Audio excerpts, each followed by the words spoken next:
Okay, today we today we are going to know more about meshes in Gazebo.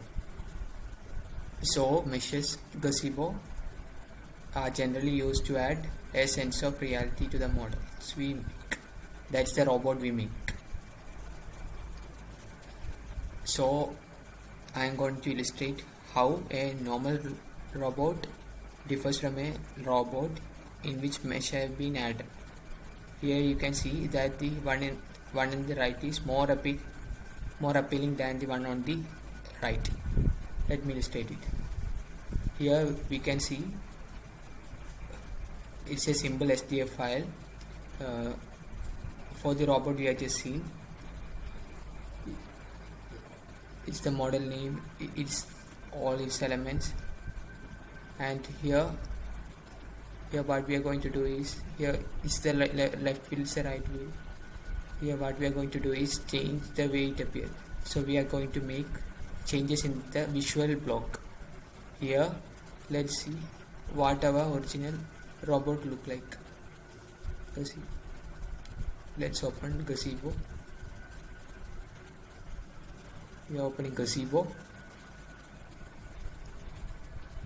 So we are inserting the model.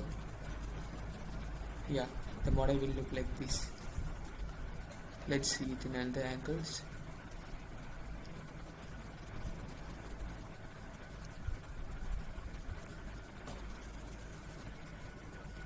Here's our robot. It will look like this. There is a wheel underneath it. There is a left wheel, right wheel, and the body of the robot.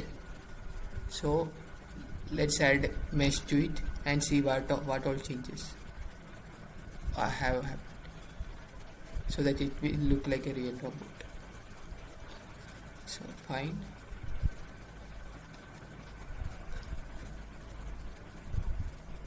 Here for that purpose we are changing the visual block, that is we are commenting this box out and using the mesh block. Here we have basically added a mesh block in the geometry block inside the visual block, in which this gives the path for the mesh file. Mesh files are generally in .dai formats or .stl formats. So we are now adding the mesh file inside the visual block. So let's see what change have happened.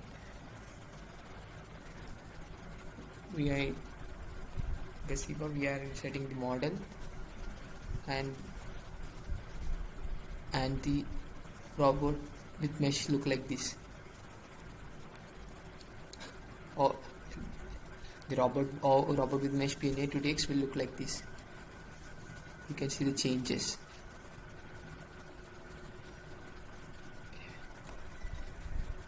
It's different from the original one, even though it have changed. The important thing is that after adding mesh we should properly scale the mesh. So we can see that the scaling is not properly done. So we are doing that next. For that we add a scale factor inside the scale factor of 0.9, 0.5, 0.5 in the corresponding directions. So we can check this out, how the scaling has happened. So we are reloading the model to Gazebo. So this is how it appears. We have somewhat scaled it, not so properly. Let's check more values. So let's add 1.9. Let's see how it looks.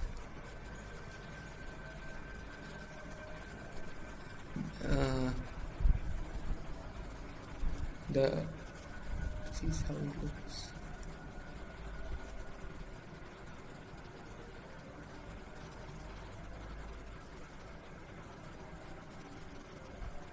So we have tried out different values, and for this value we have had the most proper scaling of the robot. So we choose that value. We can observe that there is also a wheel underneath it. So we should move the robot up in this direction. So we should change the positions of the mesh. We should include the post block so that it is properly in the Z direction. If we add that, if you reload the robot, now it's properly in the Z direction. And now we can see the various. First we have added a mesh to the robot.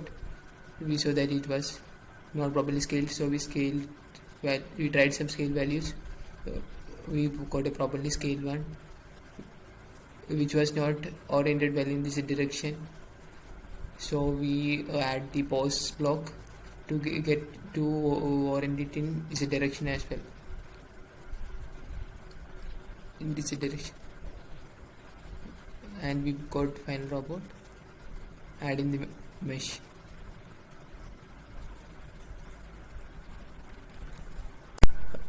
So earlier we looked how a user can add custom meshes to define how their model will appear in the simulation. So that is how we saw how to attach meshes in Gazebo. And like I said, mesh files are generally in .stl format or .dae formats. Now we have also seen that attaching meshes should be followed by proper scaling so that models are realistic.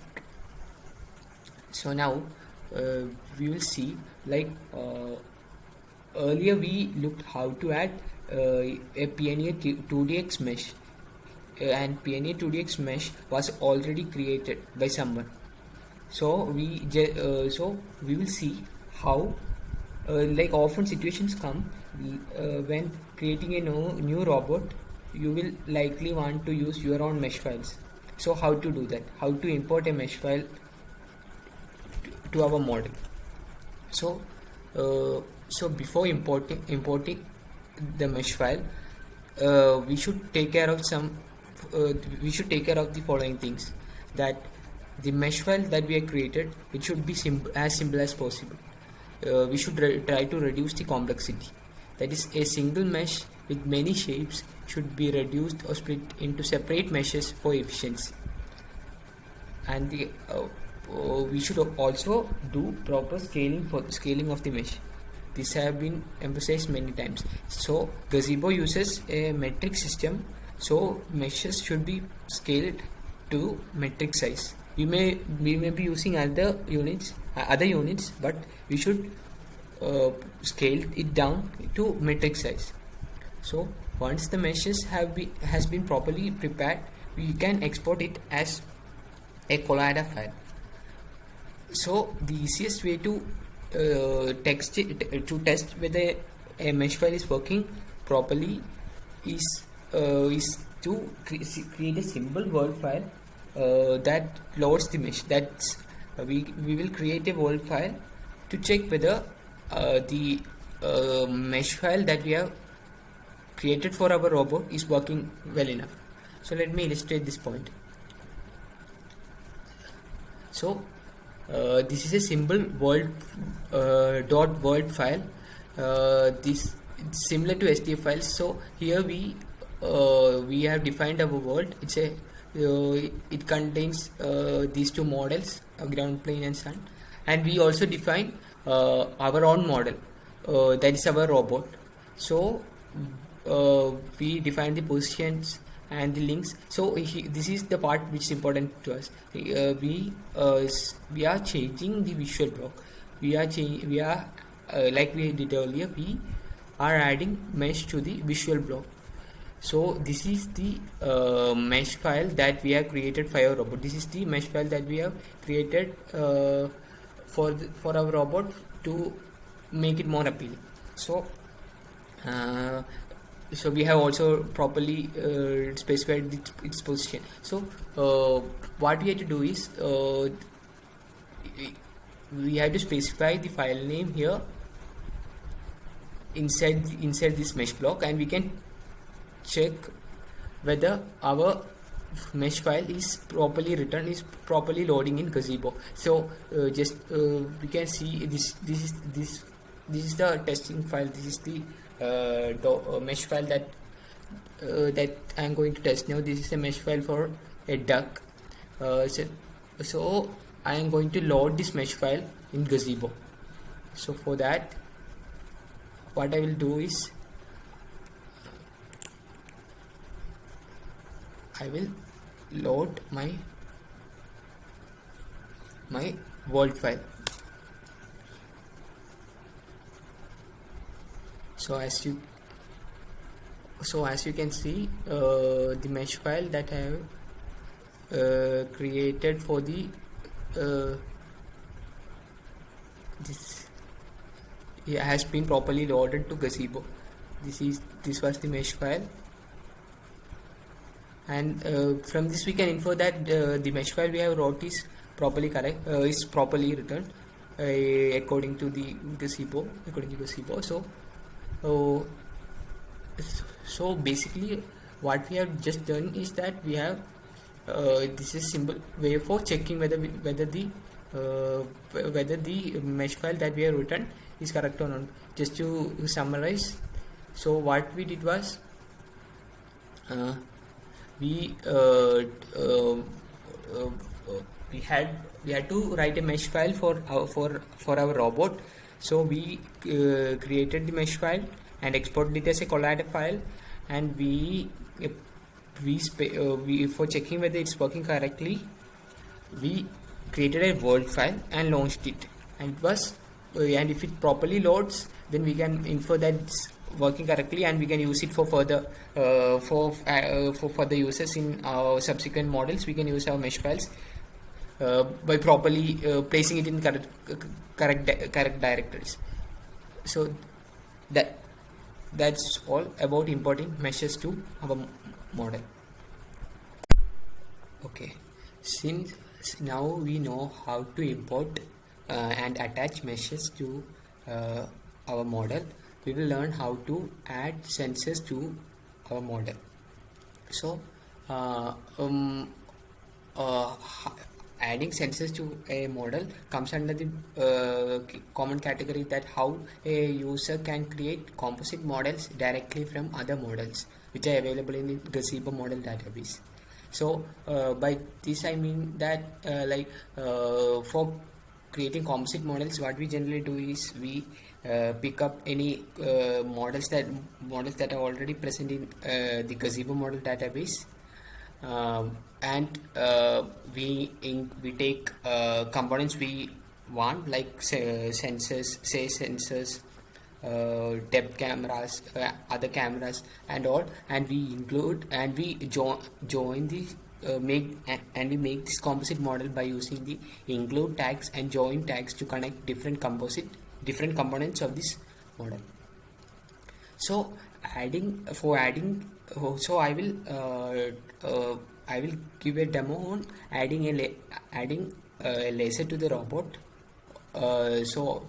In particular we will be adding Hokuyo laser to our robot, and using this you can using the same method you can add cameras, depth cameras and any other components in your robot. So I will first we can see the robot without this sensor. So I will so this is the STF file for the robot. It's a PNG 2DX robot with all these elements that there is. These are the elements. So let's see how it look like without any sensors. So for that I will load this my PNG 2DX robot. So see like this. So here as you can see, there is no sensors attached to it. This is simply the Pioneer 2DX robot. So I will show how to add a sensor, a Hokuyo laser, Hokuyo sensor to this Pioneer 2DX robot.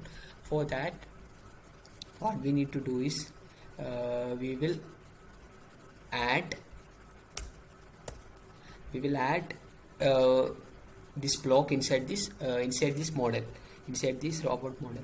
So I will explain this block. So we are basically including the inside we use this include tag, as I mentioned. For the include block tells the gazebo to find a model and insert it at the given pose relative to the parent model.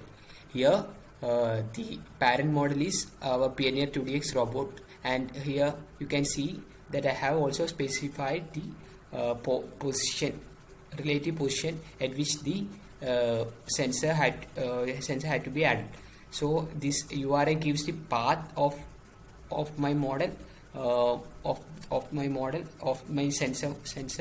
So and we include these many things in the include block, and we have to join this. Now we have to join this to our parent model. For this we use this join block. So the new joint connects the inserted Hokuyo laser onto the chassis of the robot. The joint is fixed to prevent it from moving. So this explains the purpose of joint block, and the child name in the joint is derived from Hokuyo models SDF. That is here you can see. So for every joint block we have to specify the child element as well as the parent element. So here in this new Hokuyo joint we have created, the child element will be the link inside Hokuyo's SDF file. So for accessing that link, we access the link using this namespace, Hokuyo namespace, and we declare it as the child, and we use and we declare the parent as the chassis of this robot, Pioneer 2DX robot. And by doing that we have now defined the joint as well. Now it's all now the sensor Hokuyo sensor is added to the Pioneer 2DX robot. Let's see how it will appear in the gazebo.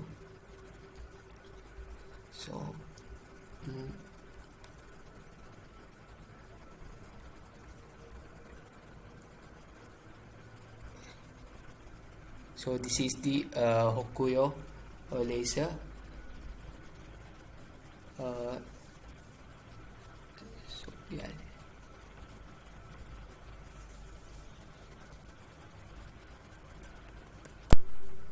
So this is the Hokuyo laser, and this is the robot.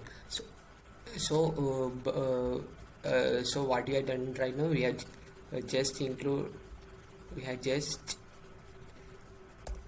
just added this block through which we could add Hokuyo laser to our Pioneer 2DX robot.